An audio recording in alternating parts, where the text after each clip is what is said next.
Hey YouTube, today let's talk about how to make boost on a 3800. Okay, so let's talk about fuel rails. So if yours is a NA 3800 that has this type of fuel rail, you're going to need a supercharged fuel rail that looks like this. And then see, you can tell the difference. Supercharged has this and non-supercharged doesn't. Obviously, if you're going with like a 04 and up fuel system, you're gonna need to get it matching to your car. So the 04 and up are returnless versus the 97 to 03 were non-returnless. So that would be why you need the different fuel rail. And you also need injectors. On this NA 3800, if you look close enough right there, the stock injectors go into the intake manifold.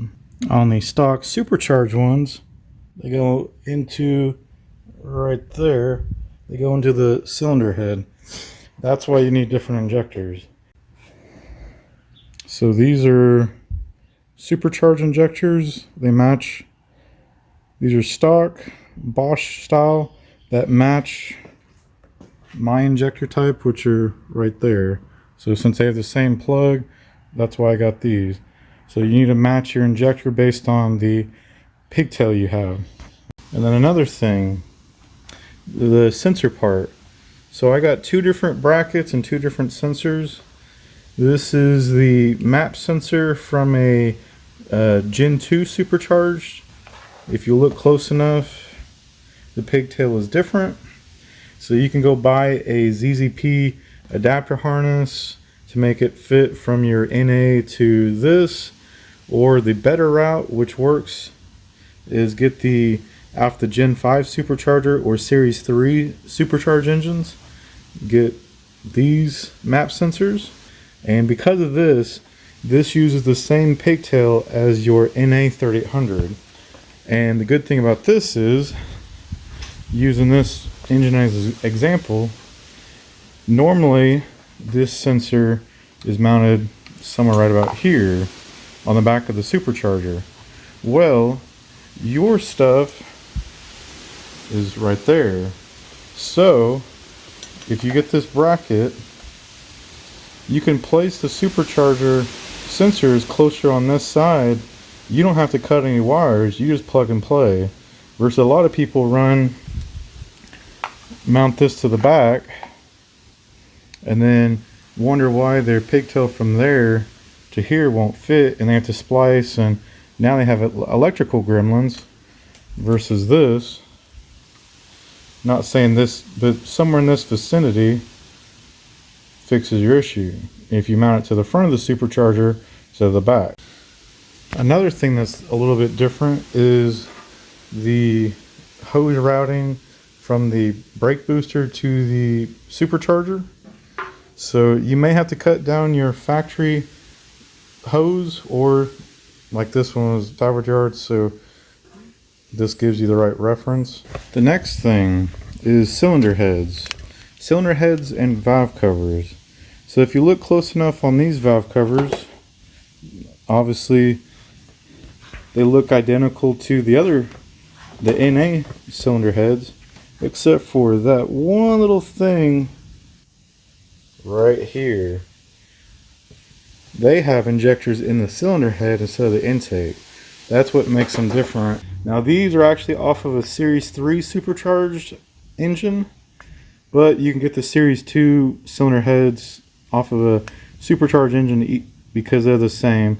It's just I had better luck at finding a Series 3 in my salvage yard. And then so if you compare this valve cover, see how there's less holes towards the intake. While you're pulling these motors apart to swap the heads and upper intake and all that stuff to go supercharged, you need these parts.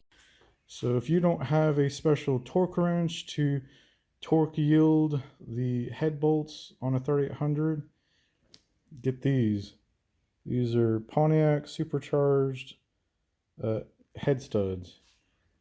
All you have to do is put these in and torque them normally. You don't have to do a torque to yield. The next thing is a NA 3800 has a one section for a belt. So instead of going to a sour jar and trying to get a used harmonic balancer, don't even bother. Just buy a new one. Buy a aftermarket like SFI one because they're about the same price. This is a heavy duty SFI balancer for a 3800 supercharged setup. So this is a lot better option, especially because you're going to want to turn some RPMs. Now the bolt for the front of that, it does fit for all balancers, so it's not like you have to worry about getting a special bolt for this balancer. Get one of these. This will give you a little bit extra oil pressure, and it'll also help if you're going to try to daily drive your 3800. So that oil volume thing, it goes on the side of the block where the oil filter is, so it helps out with oil pressure. So you get a little bit more pressure because these cars love to spin rods, which is why my NA 3800 and my Grand Prix spun a rod because of oil issues.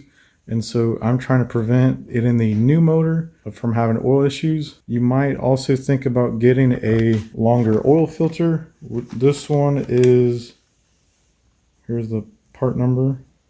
This one is off of a S10 Blazer with a 4.3. It has the right threads for the 3800 cars. It is a little bit longer than the ones, so I'll show you what a stock oil filter looks like comparison. So there's what a stock one looks like versus this one just a hair longer. You won't have any clearance issues with that oil filter. So the part I'm talking about is the dog bone bracket. It can be metal versus pot metal. It replaces the one that goes right about here and comes out. Now this is a coil pack bracket also, so the mounting pad right here is just a hair different. You need this tensioner. You also need this, which just goes right about here, right about there. So see where that little bolt is? You need this tensioner, which will mount right there.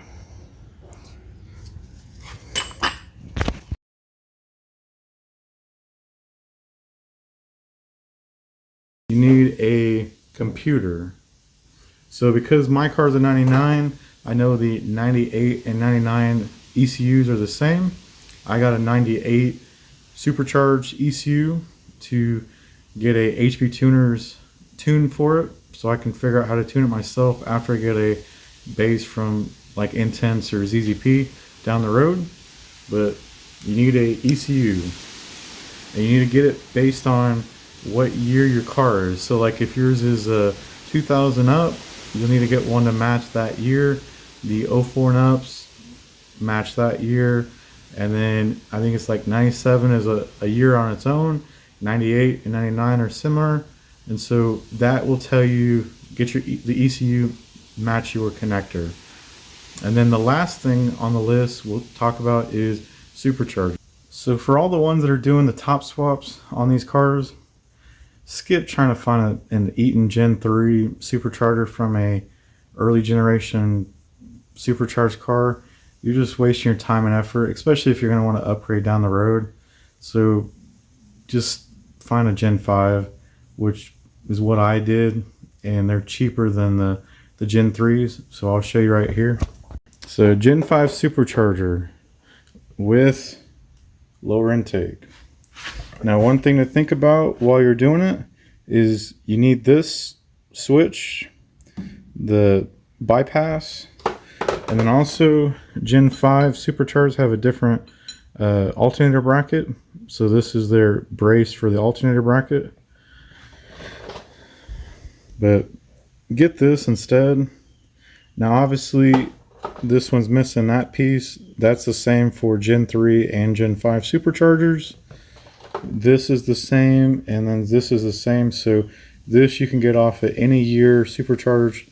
Same thing with this.